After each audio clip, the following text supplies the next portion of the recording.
Hello friends, ఈరోజు మన movie Gal Gadot ట్రైన్ లోనాట్స్ మన రాక్ నెట్ ఇచ్చిన latest action robbery thriller movie red notice.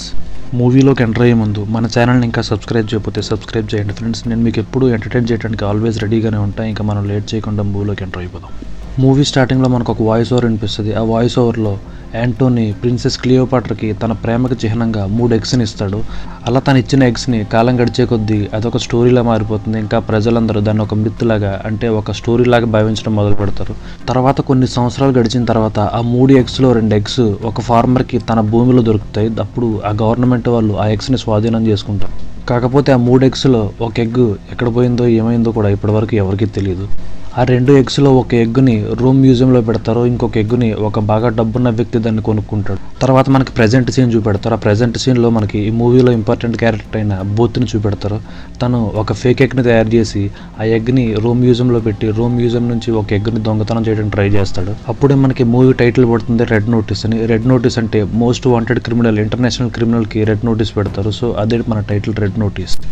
తర్వాత సీన్లో మనకి రోమ్ మ్యూజియం దగ్గర కొంతమంది పోలీస్ వాళ్ళు ఆ ఎగ్ దొంగతనం చేసిందని ఇన్ఫర్మేషన్ రావడం వల్ల అక్కడికి వస్తారు. ఆ పోలీస్ ఆఫీసర్లో జాన్ హ్యాట్లీ అనే ఒక వ్యక్తి తన కో పార్ట్నర్ అయిన దాస్తో కలిసి ఆ మ్యూజియంలోకి ఎంటర్ అవుతారు. అలా ఎంటర్ అయిన తర్వాత అక్కడున్న మేనేజర్ అంటాడు, మీరు ఇక్కడ ఎందుకు వచ్చారని చెప్తే, ఇలా మాకు ఒక ఇన్ఫర్మేషన్ వచ్చింది, ఇక్కడ దొంగతనం జరిగిందని చెప్పి. ఇంకా వాళ్ళకి ఆ ఇన్ఫర్మేషన్ ఇచ్చింది బిషప్ అనే ఒక అన్నోన్ గర్ల్. దీంతో అక్కడ మ్యూజియం మేనేజర్ అంటాడు, మీకు రాంగ్ ఇన్ఫర్మేషన్ వచ్చింది, ఇక్కడ ఎటువంటి దొంగతనం జరగలేదు, ఎక్కడ ఉండాల్సింది అక్కడే ఉన్నాయి, ఇంకా గుడ్డు కూడా అక్కడే ఉందని చెప్పి వాళ్ళతో చెప్తాడు. దీంతో అక్కడికి జాన్ ఇంకా వాళ్ళ టీం వాళ్ళు వెళ్ళి చూసేసరికి అక్కడ గుడ్డు అలానే ఉంటుంది. కానీ జాన్కి ఎందుకో డౌట్ వచ్చి అక్కడున్న సెక్యూరిటీ ఆఫీసర్స్ని మీ దగ్గర థర్మల్ స్కానర్ ఉందని చెప్పి అడుగుతాడు. దీంతో అతను ఆ స్కానర్ ఇస్తాడు. అప్పుడు చూస్తూ ఉండగా అక్కడున్న గుడ్డు ఆ స్కానర్లో బ్లూ కలర్లో కనిపిస్తుంది. యాక్చువల్గా అది గోల్డ్ కోటెడ్ అయి ఉండడం వల్ల థర్మల్ స్కానర్స్లో అది ఒక రెడ్ కలర్లో కనిపించాలి. అది అలా బ్లూ కలర్లో కనిపించేసరికి జాన్కి డౌట్ వచ్చి ఆ పక్కనున్న చిన్న పిల్లడి దగ్గర కోక్ తీసుకుని ఆ గుడ్డు పైన వేస్తాడు. దీంతో ఆ గుడ్డు మొత్తం కరిగిపోతుంది. అప్పుడు ఆ లోపల ఉన్న వాళ్ళందరూ షాక్ అవుతారు.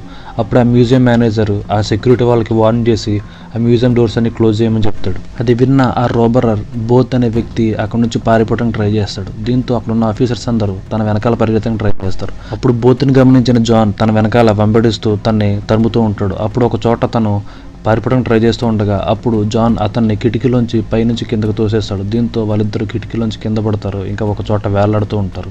అప్పుడు బోత్ దాన్ని అవకాశంగా తీసుకుని తన కింద దగ్గర ఒక పైప్ ఉంటుంది, ఆ పైప్లోంచి దూరం తను ఎస్కేప్ అవ్వడానికి ట్రై చేస్తాడు. అప్పుడు జాన్ ఒక ల్యాడర్ సహాయంతో తను కూడా బోత్ దగ్గర చేరుకుంటాడు. అప్పుడు బోత్ ఆ పైనుంచి దూకేసి ఒక టెంట్ పైకి దూకుతాడు. ఇంకా దాన్ని చూసిన జాన్ కూడా తనతో పాటు ఆ టెంట్ పైకి దూకుతాడు.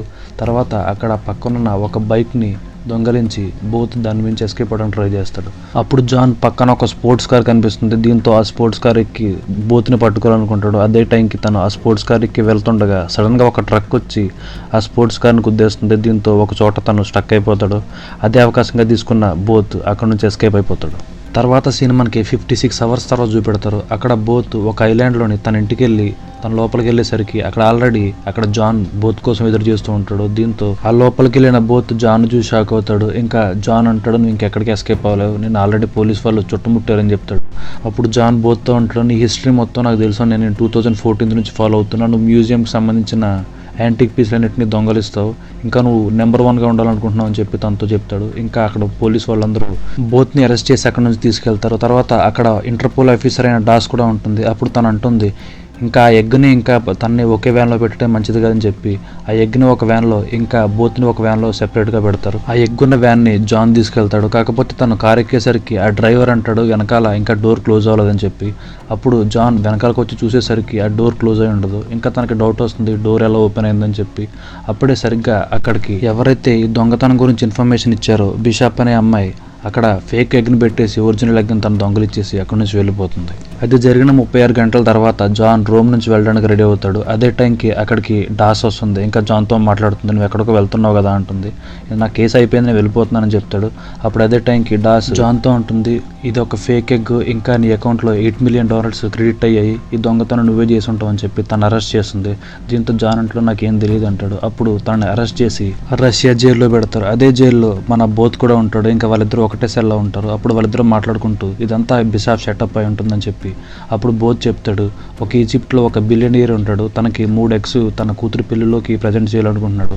ఆ 3 ఎగ్స్ని తీసుకొచ్చి ఎవరైతే ఇస్తారో వాళ్ళకి ఎంత డబ్బు కావాలంటే అంత డబ్బు ఇస్తారని చెప్పి, అందుకే బిషాప్ వాళ్ళని ట్రాప్ చేసిందని చెప్పి బోత్ జాన్తో చెప్తాడు. ఇంకా వాళ్ళిద్దరూ మాట్లాడుకుంటూ ఆ 3 ఎగ్స్లో ఇప్పుడు ఒక ఎగ్ ఎక్కడుందో తెలియదని, ఇంకా రెండో ఎగ్ వెపన్ డీలర్ దగ్గర తన ఇంట్లో ఇప్పుడు భద్రంగా సెక్యూరిటీలో ఉందని చెప్పి, ఇంకా ఆ వెపన్ డీలర్ సంవత్సరానికి ఒకసారి ఒక గ్యాదరింగ్ పెడతాడు, ఆ గ్యాదరింగ్లో మనం వెళ్తే ఆ రెండో ఎగ్ని మనం దొంగలించవచ్చు అని చెప్పి జాన్తో చెప్తాడు.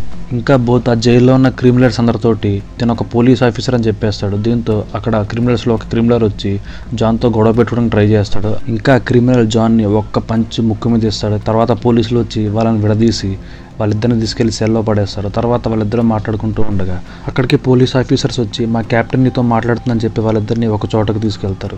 అలా వెళ్ళిన తర్వాత అలా ఆపోజిట్ చైర్లో ఉన్నది ఎవరో కాదు, బిషాప్. ఇంకా బిషాప్ చెప్తుంది జాన్ తోటి, నేను కావాలని విరికిచ్చా, నీ అకౌంట్లో $8 million నేనే ట్రాన్స్ఫర్ చేశాను, ఎందుకంటే నీ మీద డౌట్ రావాలని చెప్పి తనతో అంటుంది. ఇంకా బిషాప్ వాళ్ళిద్దరికి ఒక ఆఫర్ కూడా ఇస్తుంది.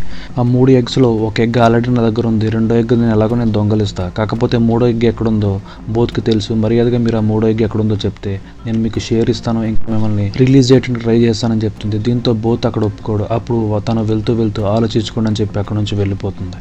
అప్పుడు బోత్ ఇంకా జాన్ ఇద్దరు మాట్లాడుకుంటూ ఆ రెండో ఎగ్ని దొంగలించాలనుకుంటారు. కాకపోతే వాళ్ళు ఎలా ఎస్కేప్ అవ్వాలని చెప్పి ప్లాన్ చేసుకుంటూ ఉంటారు.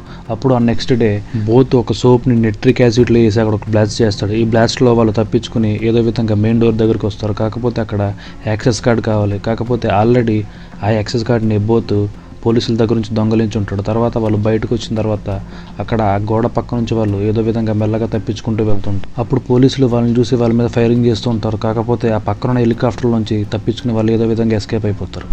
తర్వాత బిషాప్ పోలీస్ వాళ్ళ సెక్యూరిటీ సిస్టంలోకి ఎంటర్ అయ్యి వాళ్ళకి మెసేజ్ లీవ్ చేస్తుంది, ఇలా బోత్ ఇంకా జాన్ ఇద్దరు తప్పించుకున్నారని చెప్పి. తర్వాత బోత్ ఇంకా జాన్ ఇద్దరు ప్లాన్ చేసుకుంటూ ఆ వెపన్ డీలర్ దగ్గరికి వెళ్ళి వాళ్ళ పార్టీలో ఎంటర్ అయ్యి ఆ లోపల ఉన్న గుడ్ని దొంగతనం చేయాలనుకుంటారు. వాళ్ళు అదేవిధంగా ఆ పార్టీలోకి ఎంటర్ అవుతారు. ఇంకా అలా ఎంటర్ అయిన తర్వాత అక్కడ ఆల్రెడీ బిషాప్ అక్కడే ఉంటుంది.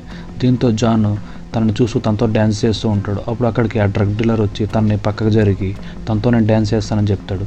అప్పుడు అదే టైంలో జాన్ ఆ డ్రగ్ డీలర్ యొక్క ఫోన్ తీసుకుంటాడు. ఎందుకంటే ఆ వాల్ట్ ఓపెన్ చేయాలంటే డ్రగ్ డీలర్ యొక్క ఫేస్ ఐడి, ఆ ఫోన్ నెంబర్, ఇంకా ఫింగర్ ప్రింట్ కావాలి. ఆల్రెడీ జాన్ ఆ ఫోన్ తీసుకుంటాడు. కాకపోతే మరొక వైపు బోత్ తన ఫింగర్ ప్రింట్ తీసుకోవడానికి ట్రై చేస్తాడు. అదేవిధంగా ఒక గ్లాస్ మీద ఆ ఫింగర్ ప్రింట్ తీసుకుంటాడు.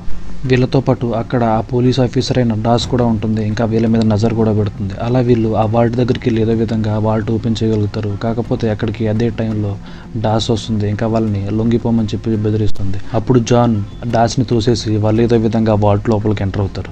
వాళ్ళు అలా ఎంటర్ అయిన తర్వాత ఆల్రెడీ అక్కడ బిషాప్ ఆ వాల్ట్లోనే ఉంటుంది. వాళ్ళ ముగ్గురు మధ్యలో ఎగ్ గురించి ఫైట్ కూడా జరుగుతుంది. కొంచెం సేపు అయిన తర్వాత అక్కడికి ఆ వెపన్ డీలర్ కూడా చేరుకుంటాడు. అప్పుడు జాన్ బోత్ ఇద్దరు కూడా లొంగిపోవాల్సి వస్తుంది. అప్పుడు బిషాప్ ఆల్రెడీ ఆ వెపన్ డీలర్ తోటి కలిసిపోయి ఉంటుంది. తర్వాత వాళ్ళు జాన్ని ఇంకా బోత్ ఇద్దరిని ఒక చోట కట్టేసి ఉంచుతారు. అప్పుడు బిషాప్ వాళ్ళిద్దరిని టార్చర్ చేస్తూ మర్యాదగా మూడో ఎగ్ లొకేషన్ చెప్పమని వాళ్ళని టార్చర్ చేస్తూ ఉంటుంది. అప్పుడు బోత్ బిషాప్కి ఆ మూడో ఎగ్ ఒక లొకేషన్ ఈజిప్ట్ పిరమిడ్లో ఉందని చెప్పి రాంగ్ ఇన్ఫర్మేషన్ చెప్తాడు. దీంతో అక్కడ నుంచి బిషాప్ వెళ్తూ ఇంకా తను ఆ వెపన్ డీలర్ని కూడా మోసం చేసి తను పడేసి అక్కడ నుంచి వెళ్ళిపోతుంది. తర్వాత కొంచెం సేపు అయిన తర్వాత ఆ వెపన్ డీలర్కి స్పృహ వచ్చి తను గన్ ఫైరింగ్ చేస్తూ ఉంటాడు. అదే టైంలో ఆ బుల్లెట్ వెళ్ళి జాన్ యొక్క హ్యాండ్ కప్స్కి తగలడంతో తను రిలీజ్ చేసుకుని ఆ వెపన్ డీలర్ని కొట్టేసి వాళ్ళు అక్కడ నుంచి పారిపోతారు.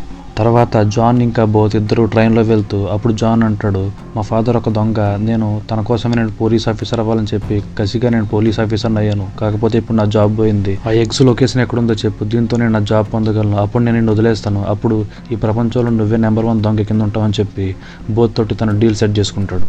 అప్పుడు బోత్ జాన్తో చెప్తూ ఆ మూడో ఎగ్ World War II టైంలో ఒక మిషనరీతో పాటు ఒక వ్యక్తి దాన్ని ఒక చోటకు తీసుకెళ్ళడని చెప్పి, అలా తీసుకెళ్ళి ఆ World War టైంలో దాన్ని ఒక చోట పాతి పెట్టేశాడని, ఇంకా వాళ్ళ ఫాదర్ పురాతన వస్తువులను సేకరిస్తూ ఉంటాడని, అందులో భాగంగా వాళ్ళ ఫాదర్కి ఒక వాచ్ దొరికిందని, ఆ వాచ్ని తను చాలా సేఫ్టీగా చూసుకునేవాడని, కాకపోతే వాళ్ళ ఫాదర్ చనిపోయిన తర్వాత వాళ్ళ ఫాదర్తో గొడవ రావడం వల్ల ఆ వాచ్ని తను నేలకేసి కొట్టినప్పుడు ఆ వాచ్లో ఒక మ్యాప్ కనిపిస్తుంది. ఆ మ్యాప్ ఉన్న లొకేషన్ ఆ మూడో ఎగ్ ఒక దారి చూపెట్టిందని చెప్పి తను జాన్తో చెప్తాడు.